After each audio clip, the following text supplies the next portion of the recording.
batasnya. Manusia berdusta atas nikmat yang telah dititipkannya. Jangan kau angkuh dan menjadi sombong tanpa akal. Kau hanya manusia gila.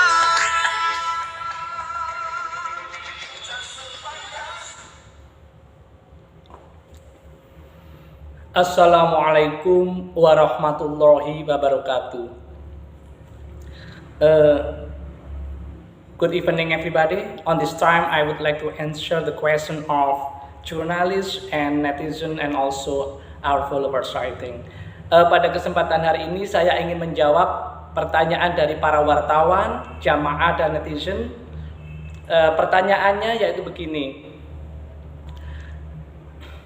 kenapa ada beberapa santri pondok yang sampai di penjara atau dijebloskan ke dalam penjara, dan juga ada beberapa alumni, apalagi ustadz, sampai masuk penjara karena korupsi.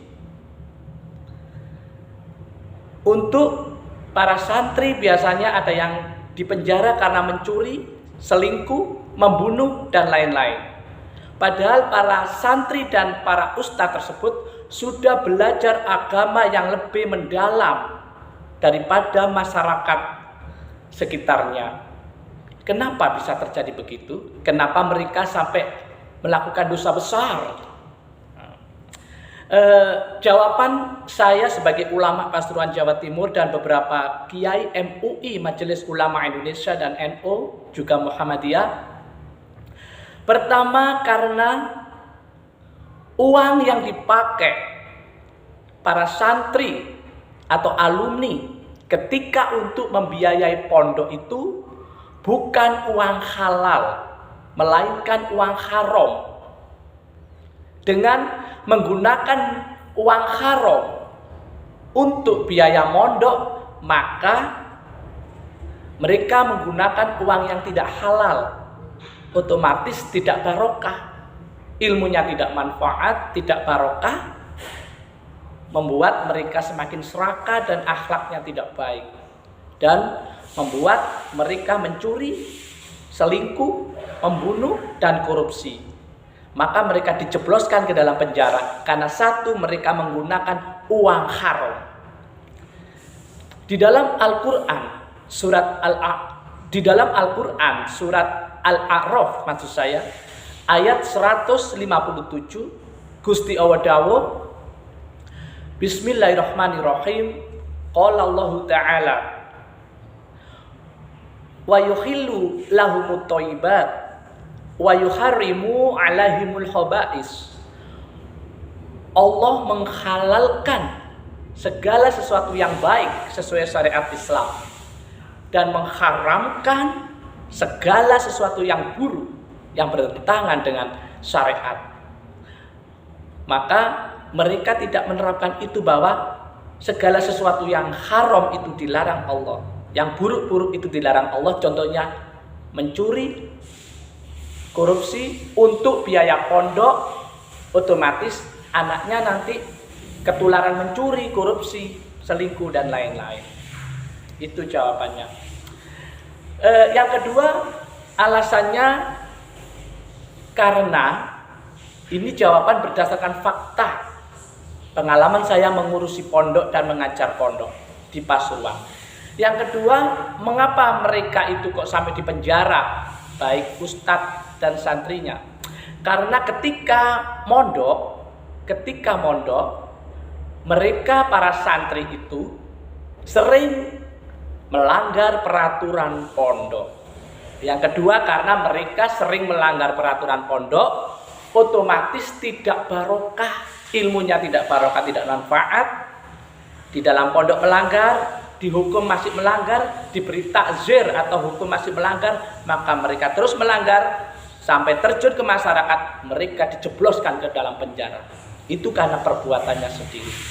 Jadi yang kedua, karena mereka sering melanggar peraturan pondok.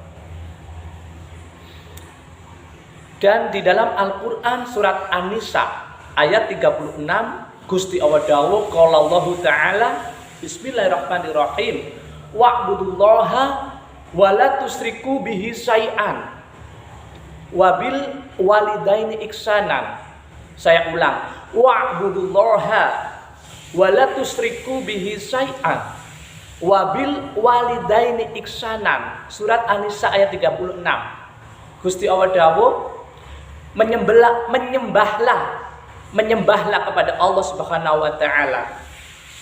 Janganlah menyekutukan Allah dan berbuatlah baik, berbakti kepada orang tua dan guru. Itu dilanggar oleh para santri. Jadi yang kedua, mereka itu malas, tidak mematuhi peraturan, kemudian malas sembahyang, malas ngaji, dihukum masih malas, melanggar surat An-Nisa ayat 36 tadi. Mereka tidak nurut kepada Gusti Allah, tidak nurut kepada orang tua, tidak nurut kepada guru. Kemudian malas, disuruh-suruh juga malas, tidak mau berbakti kepada orang tua dan guru, ilmunya tidak manfaat, maka mereka bisa saja masuk ke dalam penjara. Dan yang ketiga, khususnya bagi para ulama, ustadz yang masuk penjara kebanyakan karena korupsi, mereka melanggar surat Ibrahim ayat 7. Gusti Allah dawuh bismillahirrahmanirrahim la in syakartum la azidanakum wala in kafartum inna adzabin lasyadid.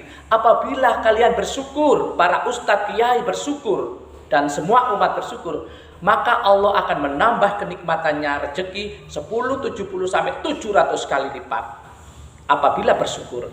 Apabila tidak bersyukur, serakah, maka Allah akan mengadab dengan adab yang pedih. Apa serakahnya? Mereka dikasih rezeki, diundang ceramah, ngaji, ruqyah, kemudian rezeki dari pemerintah, gajian guru walaupun sedikit. Mereka tidak bersyukur, serakah. Karena serakah, maka Allah akan mengadab dengan adab yang pedih, dengan diadab di penjara tersebut. Karena tidak bersyukur, serakah, merasa kurang terus, akhirnya korupsi, akhirnya diadab Allah di nerakanya dunia, yaitu di penjara. Belum nanti di neraka alam kubur dan kelak di akhirat. I think enough our lecture. I hope all of you will take the positive of our problem, of this problem, and I hope all of you and me and we all will be better, will be more blessing, more healthy, more success, and safe in world and hereafter.